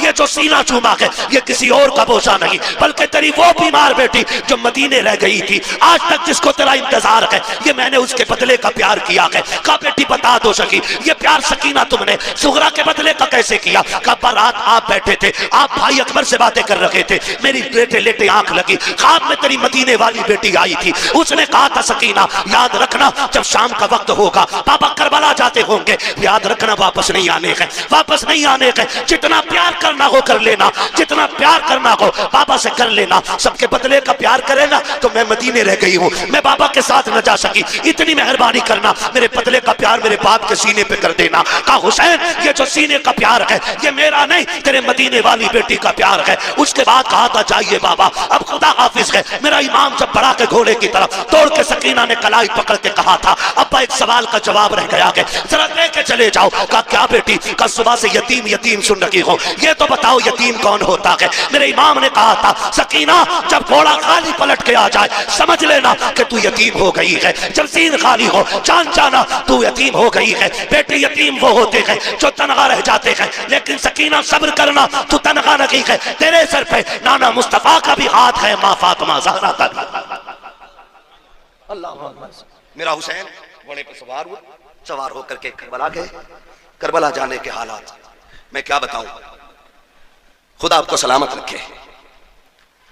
कुर्बानियां बहुत दीन के लिए दी गई हैं, लेकिन जो कुर्बानी हुसैन ने दी है उसकी मिसाल नहीं मिलती। उसकी मिसाल नहीं मिलती, उसकी मिसाल नहीं मिलती है। हुसैन करबला के मैदान में अली के बेटे की तलवार चली, जिधर को रुख किया सफ़े की सफ़े पलट दी। किसी की माँ ने दूध नहीं पिलाया था, हैदर कर्रार के बेटे की तलवार को रोक लेता। मगर इतने हराम खोर थे यजीदी, उन्हें पता था कि ये अजान वाले भी हैं, ये नमाज वाले भी हैं। कहा कि काम करो, पीछे से अजान पढ़वा दो, अजान की आवाज आएगी, तलवार खुद रुक जाएगी। एक ने पीछे से टीले पे जाके अजान पढ़ी, हुसैन ने आवाज सुनी, तलवार रुक गई। फिर अमीर इब्न साद के कहने पे उसने कहा जल्दी करो, इससे पहले कि तलवार फिर से चले, इतने तीर मार दो अली के बेटे के, ये उठ ना सके। फिर इतने तीर, इतने नेज़े, इतने खंजर आपके लगे, आप घोड़े से ऐसे नीचे आए जैसे रहल से कुरान नीचे आ गया हो। आए कायदे में बैठे, बात लंबी होगी।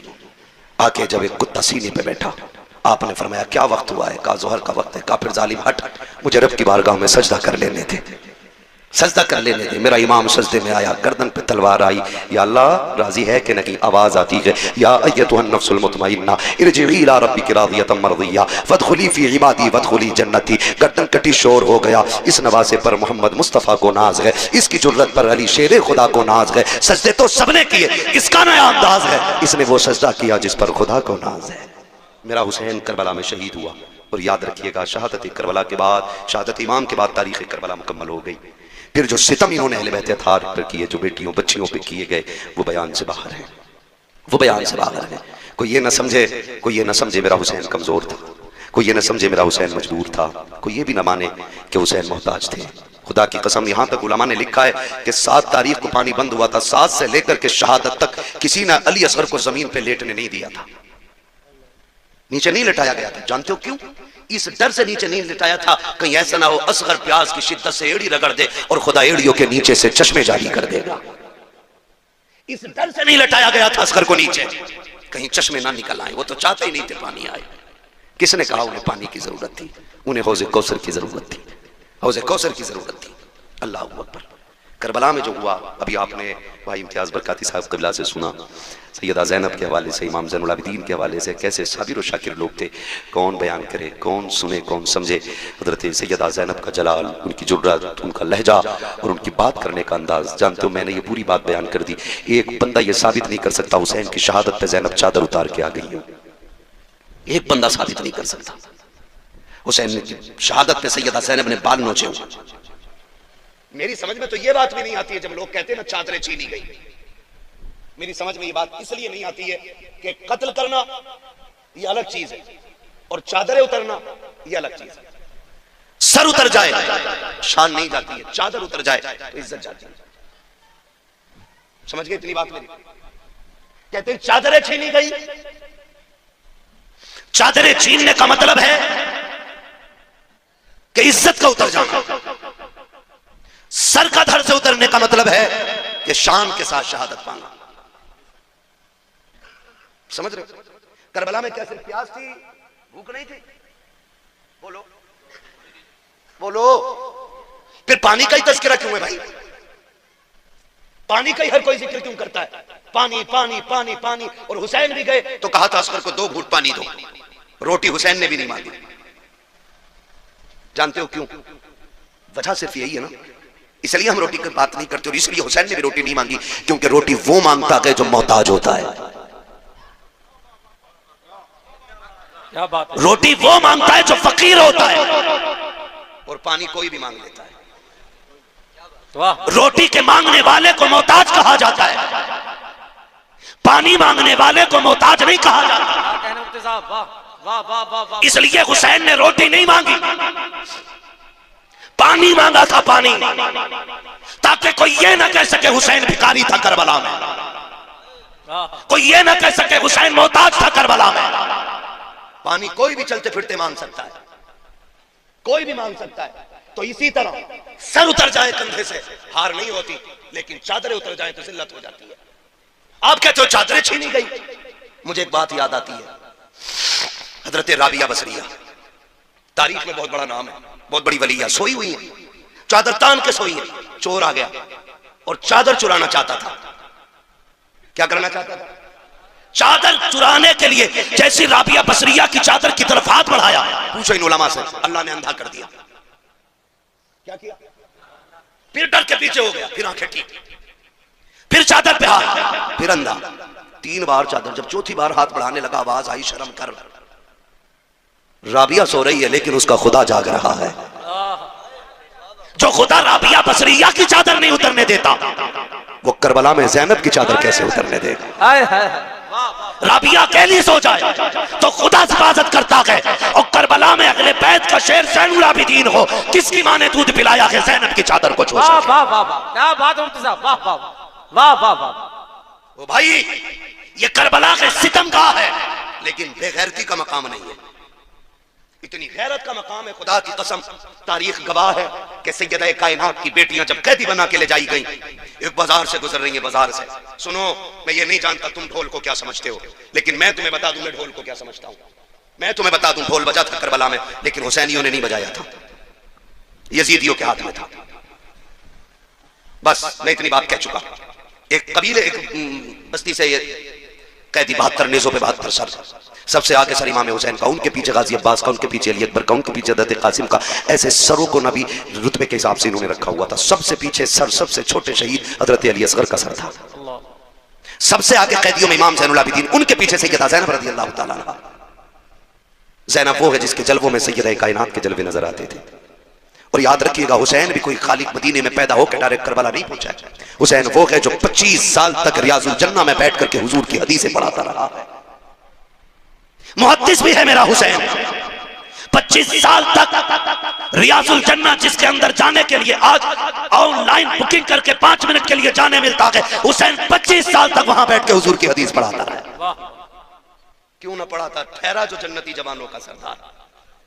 क्या पता दुनिया को, काफिला चला, काफिला चल रहा है। उस बस्ती के अंदर ना एक नबी भीख मांग रहा था खड़े होकर के, और जब ढोल की आवाज सुनी ना तो उसने समझा शायद बारात आ रही है। अमीरों के चोंचले ये पहले से चले आ रहे हैं, बिगड़े अमीरों के चोंचले। उसने सोचा शायद कोई बारात है, और जब बारात है तो फिर दूल्हा है। दूल्हा होगा तो भीख भी तभी मांगेंगे जब दूल्हा करीब आएगा। उसने बच्चे से कहा, उसके साथ एक बच्चा था जो उंगली पकड़ के उसको चलता था, उसने कहा बेटे जब बारात आ जाए ना और दूल्हा पास होना इशारा कर देना, सवाल तभी करूंगा जब दूल्हा पास होगा। बच्चे ने कहा ठीक है जी। बच्चे ने जब ढोल आते देखे ना, मोड़ पे से मुड़े, बड़े बड़े ढोल, शान वाले कपड़े, महंगे कपड़े पहने हुए थे इन लोगों ने। उसने कहा अब्बा जी लग रहा है बाराती बड़े कीमती है, दूल्हा भी कीमती होगा। ये सोच के उसने कहा अब्बा जी जम के भीख मांगनी का। ठीक है। उसने कहा ठीक, जब दूल्हा आने दो। जैसे ढोल वाले खत्म हुए और नेज़े पे सर नजर आए ना, बच्चा होश खो बैठा, होश खो बैठा। सर देखता रहा, सर देखता रहा, ये क्या माजरा, आगे ढोल पीछे कटे सर। जब उसकी निगाह असगर के सर पे पड़ी ना तो वो होश खो चुका। गिरने लगा ना तो अली असगर का सर करीब से गुजर रहा है। वो सोच रहा है कि बड़ों ने गलती की हो सकती है, बड़े जंग में आ सकते हैं, लेकिन 6 माह के बच्चे ने क्या बिगाड़ा होगा, 6 माह के बच्चे ने क्या बिगाड़ा, इसको क्यों नेज़े पे उठाया गया। ये सोच के वो गिरा ना, उसने बूढ़े का दामन पकड़ा संभलने के लिए, लेकिन गिर गया। उसने समझा शायद दूल्हा आ गया। उसने जब समझा ना दूल्हा आ गया, सामने सैयदा ज़ैनब की सवारी, उनके पीछे हज़रत फिज़ा की सवारी, ये गुजर रही है ना सवारी। उसने कहा अली का सदका अता करो, नबी की खैरात अता करो। अल्लाह अकबर। आज बड़े दिनों के बाद किसी ने अली का नाम लिया है। बेटी बेटी होती है, बाप के नाम पे जान कुर्बान कर देती है। कहा अम्मा फिज़ा, कहा क्या? कहा इससे कहो एक बार और मेरे बाबा का नाम ले दे, इससे कहो ये फिर से अली का नाम ले। फिर से उसने अली का नाम लिया। आप कहती इससे पूछो क्या ये अली को जानता है? उसने कहा कौन है जो जमीन पे और अली को ना जानता हो? अली को कुल कायनात जानती है। आप कहते हैं इससे पूछो चाहता क्या है? बच्चे को हजरत फिजा ने बुलाया, कहा क्या करते हो? कहा भीख मांगते हैं। कहा चाहते क्या हो? कहा तुमसे क्या लेना, तुम तो खुद मुसीबत के मारे हो। कहा बता तो सही क्या चाहिए? कहा जी हम तो भीख मांगने वाले लोग हैं, जो मिल जाता है ले लेते हैं। हजरत ज़ैनब ने कहा था इससे कहो वो जो सवारी पे सकीना बैठी है उसके कदमों की जगह की निशान की मिट्टी हटा ले, इसकी जरूरत पूरी कर दी जाएगी। बच्चे की दौड़े लग गई है, जिस सवारी पे हुसैन की सकीना बैठी है जाके मिट्टी हटाई है, सोने का ढेर निकल आया है। बच्चे ने कहा अब्बा जी छोड़िए, अब भीख मांगने की जरूरत रखी है। कहा क्यों? कहा बहुत सोना मिल गया है। कहा यह कैसे हुआ? कहा अभी जो परदेसी गुजर के गए हैं उनमें जो रस्सी में बंधे कैदी थे उनमें एक खातून थी, उसने इस सोने का पता बताया है। उसने कहा छोड़ सोना, ले चल मुझे उस शहजादी के पास जिसने तुझे इसका पता बताया है। कहा क्यों? कहा तू नहीं जानता है ये जो कैदी गुजर के गई है कोई आम बेटी नहीं, या तो अली की बेटी गई है या नबी की बेटी गुजर के गई। वाह वाह वाह, अल्लाह अकबर। ये शान अल्लाह ने अता फरमाई। ये तो मिट्टी को सोना कहते तो सोना हो जाता है। तुम्हारे मुंह से जो निकली वो बात हो के रही। हाँ, ये काफिला चला, कितनी मुसीबतें। कूफा में ठहरा, कूफे से सफर दमिश्क का हुआ, दमिश्क से कूफा, कूफा से करबला, करबला से फिर वापसी मदीने की हुई है। जब मदीना शरीफ से सैयदा ज़ैनब पहुंची है, अजीब मंजर था, अजीब मंजर था। आपने ना इमाम ज़ैनुल आबिदीन को बुलाया, कहा सज्जाद का जी फूफी का ये सामने क्या है? कहने लगे ये नाना का मज़ार है। क्या मैं भूल गया हूँ? कहा नहीं बेटे इसलिए नहीं पूछ रही हूँ, किसी और को सुनाना था। कहा जरा पास आ, कहा फूफी किसे, हम दो लोग हैं। कहा नहीं, रुक कर जरा करबला की तरफ। इमाम ज़ैनुल आबिदीन को सैयदा ज़ैनब ने बगल में खड़े करके कहा हुसैन देख मैंने तेरी अमानत को मदीने तक पहुंचा दिया, खैरियत से मैं तेरी अमानत मदीने तक लेके आ गई हूँ। हुसैन जो ज़ैनब ने वादा किया था वो पूरा कर दिया है। खुदा की कसम मैं तभी तो कहता हूँ बचा के कूफे से आबिद को लेके आई है, कमर पे बारे इमामत उठा के लाई है, अली की बेटी को झुककर सलाम करी सलाम, तेरी अमानतें घर तक बचा के लाई है, तेरी अमानतें घर तक बचा। ये करबला में काफिला आया, करबला से मदीने आ गया। खुदा की कसम आज यजीद मिट गया, चप्पे चप्पे पे हुसैन के बेटे मौजूद हैं। पूरी दास्तान करबला एक वक्त में नहीं समा सकती है, 1.5 घंटे के करीब सुई जा चुकी है। खुदा आपको सलामत रखे, अल्लाह आपको बरकतें अता करे, अल्लाह ज़हरा के लालों का सदका अता फरमाए। जो नहीं जानते ना करबला क्या है, जो कहते हैं जी ये आंसू क्यों आ जाते हैं, मैंने कहा सुन, जिनका जिनसे रिश्ता होता है वो उनके लिए रोई देते हैं। हम सीना नहीं कूटते, चाक नहीं करते, खुदा की कसम मगर हम जानते हैं उनकी मोहब्बत में आके भीग जाए तो ये बख्शिश का ज़मान, बख्शिश की ज़मानत बन जाती है। कहते हैं हो नहीं ये तो राज़ियों का तरीका। मैंने कहा चल लगा फतवा, तूने माँ का दूध पिया है तो बता। करबला के बाद इमाम ज़ैनुल आबिदीन 35 साल जिंदा रहे, कभी मुस्कुराए तक नहीं थे। जब कभी याद आती थी छत पे चढ़ते थे ना तो आंसू पन्नाले से नीचे गिरते थे जैसे बरसात में पानी की बूंदें टपकती हैं। मस्जिद से लोग नमाज पढ़ के निकले ना तो आंसू टपक रहे थे। किसी ने कहा कौन है जो पानी छत पे डाल रहा है? इमाम बाक़िर की चीख निकल गई, दरवाजे पे खड़े, कहा मुंह बंद कर ले, कोई बच्चा पानी नहीं डाल रहा, आज मेरे बाप को करबला की याद आ गई है, वो छत पे बैठ के आंसू बहा रहे। इमाम ज़ैनुल आबिदीन 35 साल जिंदा रहे, लेकिन कभी भी आपने मुस्कुराए नहीं। बेटे ने कहा अब्बा कभी मुस्कुरा तो दिया करो, कभी मुस्कुराते नहीं देखा आपको। फरमाने लगे बेटे मैंने करबला देखा है, मैंने अकबर के जिगर के पार की बर्छी देखी है, मैंने कासिम के टुकड़े देखे, मैंने जमा के असगर को लुटते देखा है, मैंने बाप के गले पे खंजर चलते देखा। कहते हैं सुनो अगर तुम भी देख लेते तो तुम भी हंसना भूल जाते। जिन्होंने करबला देखी है वो हंसना भूल गए। जानते हो कभी पानी दिया जाता ना आप रो देते थे पानी देख के। पूरी जिंदगी का ये अमल था, पूरी जिंदगी जब पानी हाथ में आता रो देते थे। किसी ने कहा सज्जाद क्यों रोते हो? कहा मैं ये देख के रो देता हूँ कि इस पानी के बगैर मेरा कब्र चला गया, इस पानी के बगैर मेरा कासिम। और मदीने के जो कसाई थे ना, कसाब जो गोश्त काटते थे, उनमें उसूल था, ऐलान था कि जब सज्जाद आए तो छुरियां छुपा दिया करो, जानवरों के गोश्त पे कपड़ा डाल दिया करो। कहा क्यों? कहा इमाम ज़ैनुल आबिदीन ये चीजें बर्दाश्त नहीं कर पाते। एक दिन गुजर रहे गली से, सुने गुजर के जा रहे, सामने से कसाई रस्सी की बकरी की रस्सी पकड़ के आ रहा है, हाथ में छुरी। इमाम ज़ैनुल आबिदीन को देखा हाथ कांप गए, कहने लगा माफ कर दे मुझे पता नहीं था आप आ रहे। उसने ये कहा, इमाम ज़ैनुल आबिदीन ने कहा चल कोई नहीं यार नहीं पता था। कहाँ जा रहा है? कहा इसको ज़िबा करना है। कहा कितने ज़िबा करते हो? कहा 10-5 रोज जानवर ज़िबा करता हूँ। फरमाने लगे ज़िबा करते हो, जानते हो इसका ज़िबा करने के आदाब क्या है? कहा जी। फरमाया पहला अदब क्या? उसने कहा पहला अदब यह है कि जिस जानवर को ज़िबा किया जाए ना, उस जानवर को ज़िबा करने से पहले उसे खूब खिला पिला लिया जाए। किसी जानवर को प्यासा भूखा न ज़िबा किया जाए। इमाम सज्जाद गिरे बेहोश हो गए। उसने उठाया, कहा क्या हुआ? कहा तुम जानते हो जानवरों को प्यासा ज़िबा नहीं किया जाता, मेरे खानदान के असगर को प्यासा शहीद किया गया है, अकबर को प्यासा शहीद किया गया है। ऐसे लोग थे करबला में कि जिन्होंने प्यासों के गलों पे खंजर चलाया। जानवर को पानी पिला के ज़िबा करते हो, करबला में तो प्यासे नबी के शहजादों को शहीद किया गया। पर मैं चल दूसरा अदब बता के आगे। उसने कहा जिस जानवर को ज़िबा किया जाए छुरी इतनी तेज कर लो कि जानवर को तकलीफ ना हो, चीख हमारी का तुझे क्या पता। गोश्त काटने वाले जिस खंजर से मेरे बाप के गले पे 22 वार किए गए थे, छुरी इतनी कुट्टल थी कि गला कटता नहीं था। कहा इतनी मुश्किल से मेरे बाप को ज़िबा किया गया, इतनी परेशान किया गया, इतनी तकलीफें दी गई। आपने फरमाया तीसरा अदब बता। उसने कहा तीसरा उसूल यह है कि जिस जानवर को ज़िबा किया जाए, अगर आप बच्चे को ज़िबा कर रहे हैं तो उसके माँ बाप से अलग कर दो, माँ बाप को ज़िबा कर रहे हैं तो आप बच्चों से अलग कर दो। चीख मारी, बैठ गए ज़मीन पे, कहने लगे ओ परदेसी तुझे क्या बताऊं, जानवर को ज़िबा करते वक्त जानवर के बच्चों से छुपाया जाता है। जब असगर के तीर लगा था उम्मे रुबाब खेमे में थी, शहरबानो खेमे में थी। सैयदा ज़ैनब इशारा करके कह रही थी तीर न मारना, तीर का कद बड़ा है, मेरे असगर का कद छोटा है। कहा तुझे क्या पता है कि जब बहन के सामने भाई के गले के पार तीर हुआ था, करबला में किस दर्द से हमारा खानदान गुजरा है। खुदा की कसम करबला को खेल न समझना, करबला वो कुर्बानी है जिसकी मिसाल सुबह क़यामत तक नहीं मिल सकती है, सुबह क़यामत तक नहीं मिल सकती है। और खुदा की कसम खा के कहता हूं करबला की शहादतें हैं जिसने आज तक हुसैनियत लोगों के सीने में जिंदा रखी हुई है। आज भी अगर दीन के लिए मरने मिटने का जज्बा है तो ये करबला वालों के दर की खैरात है। अगर लोग हंसते हंसते संभल में 5 बेटों को कब्रिस्तान ले जा सकते हैं तो ये तेरी मेरी मेहनत नहीं है, करबला वाले हुसैन की मेहनत का रंग, ये हुसैन की मेहनत का रंग है। बात बड़ी है, मुंह छोटा है।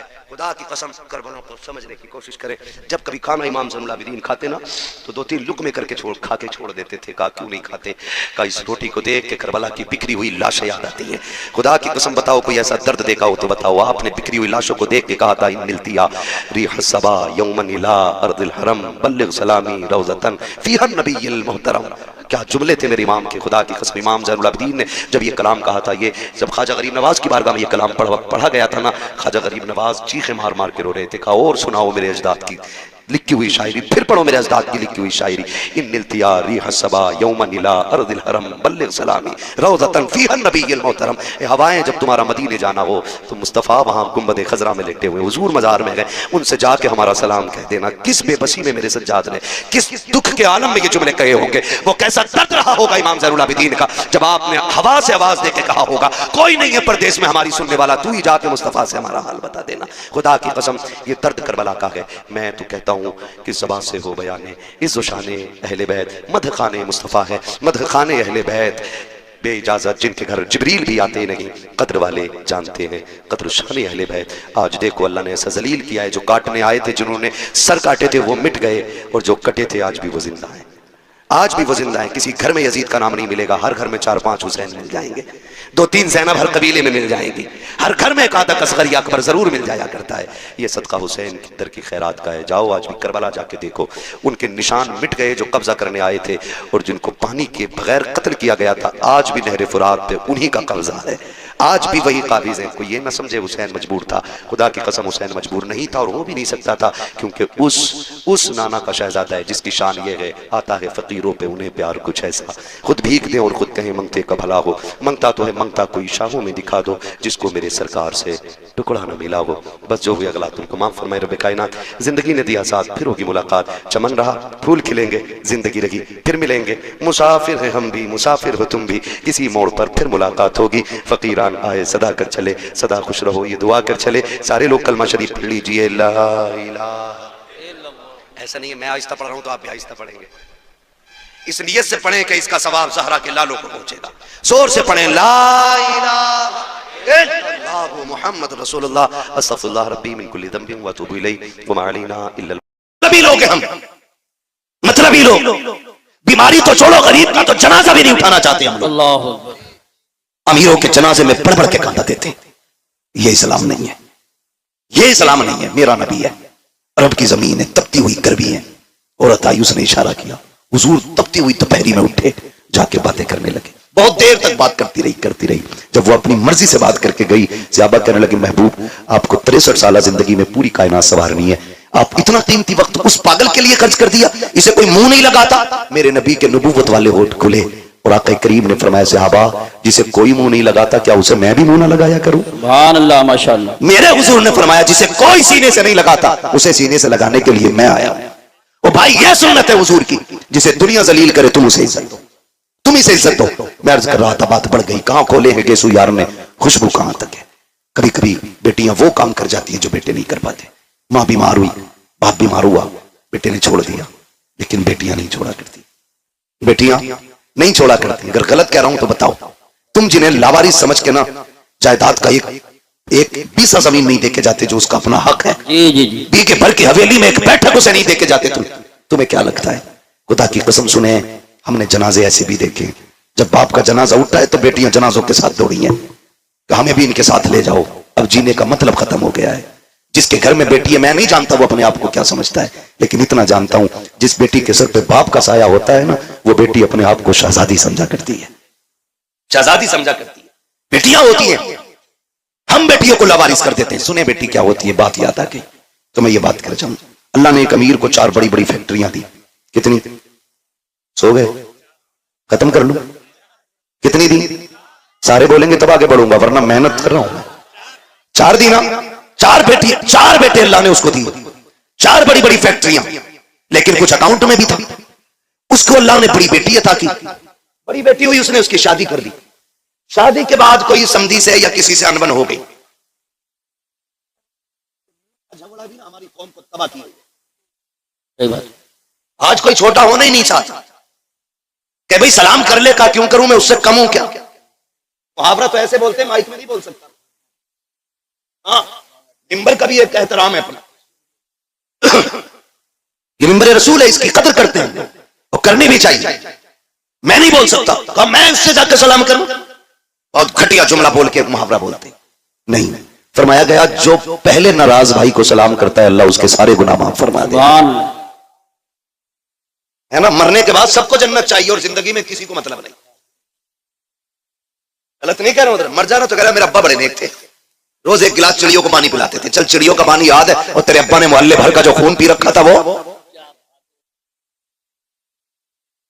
मरने के बाद में की याद आ रही है। जिंदगी में जो उसने खून पिया वो नहीं याद आया। अब तो ये चाहते हैं कोई मौलवी 40 में आए और कहते मैंने ख्वाब देखा तेरा बाप जन्नत में, तो ये रहे सही कह रहा हूं मैं अखिल भाई। ये सोचे बैठे मुश्किल घड़ी है। हजरत अली कब्रिस्तान से गुजर रहे हैं, सलाम किया, अस्सलाम वालेकुम या अहल कुबूर।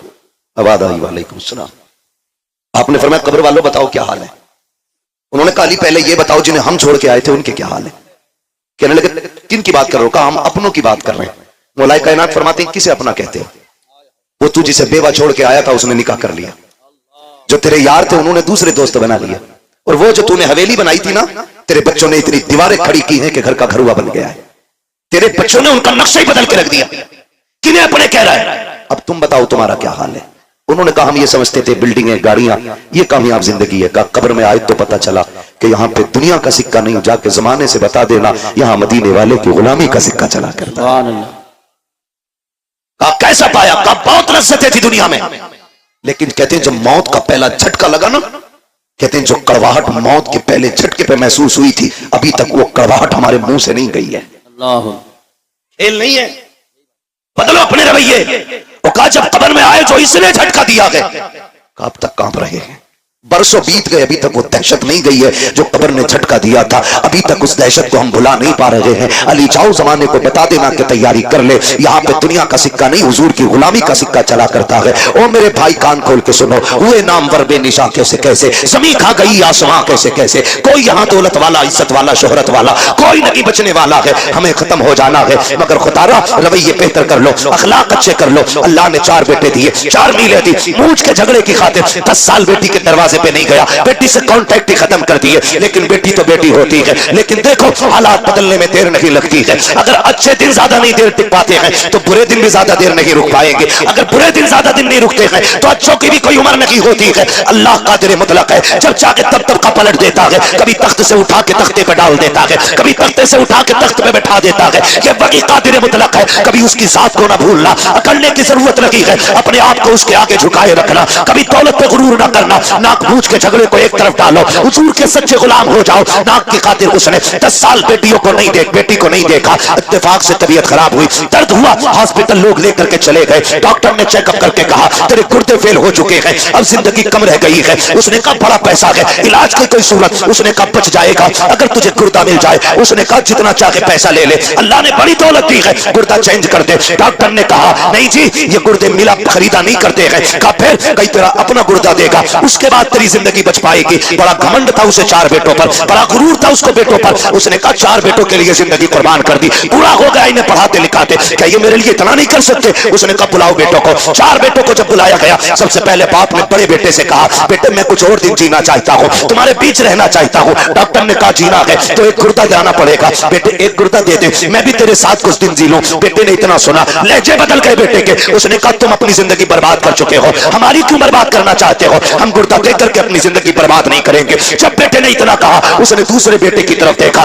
उसका भी यही जवाब। तीसरे बेटे की तरफ देखा, उसका भी यही जवाब। सबने इनकार कर दिया। फिर आज आंखों में एहसास के आंसू आए हैं। ख्याल आता है मैंने इनके लिए जिंदगी बर्बाद की जिन्हें मेरी एक सांस अच्छी नहीं लग रही है, जिनको जिंदगी मेरी प्यारी नहीं लग रही है। ओ खुदा का वास्ता बाप की इज्जत किया करो, बाप की कदर किया करो। अगर बाप जान भी मांग ले हंसते हंसते दे दिया करो, इसलिए कि तेरी जान बाप की उस रात की कीमत नहीं चुका सकती है। जब वो रात को आधी रात में मजदूरी करके पैदल आया था, कोई सवारी पर बैठाने वाला नहीं था, थक के आया, तूने मुस्कुरा के अब्बा कह दिया था, उसकी सारी थकन तेरे 2 जुमलों से उतर गई थी। नारे तकबीर, नारे रिसालत, नारे गौसियत, मसलके आला हज़रत।